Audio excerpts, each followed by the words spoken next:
দিল্লির উত্তমনগরে বজরং দল ঘোষণা করলো ঈদের দিন হোলি খেলা হবে। হোলি হিন্দুদের একটা পবিত্র উৎসব। ভগবান শ্রীকৃষ্ণ এই উৎসবের সূচনা করেছিলেন। এভাবে ধর্মীয় বিভাজন, ধর্মীয় উৎপীড়নের জন্য এই হোলি উৎসবকে কেন ব্যবহার করা হচ্ছে? এর আগে আমরা দেখেছি জামা মসজিদের পাশে যে সময় নামাজ পড়া হয় সেখানে বড় বড় লাউড স্পিকার বাজিয়ে সেখানে হনুমান চালিসা পড়ানো হচ্ছে। এভাবে হিন্দুদের বদনাম কেন করা হচ্ছে?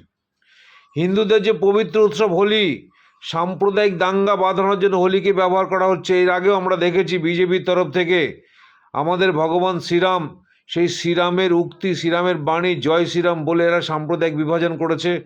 এরা অন্য ধর্মের মানুষের উপর অত্যাচার করেছে, অন্য ধর্মের মানুষকে হত্যা করেছে, মেরেছে। এরা হিন্দুদের কোন জায়গায় পৌঁছাচ্ছে?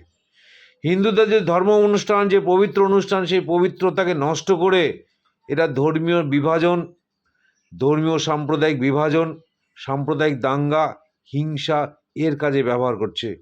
হিন্দু ধর্ম অহিংসার ধর্ম। যারা এটা করছে তারা হিন্দুদের কেউ না।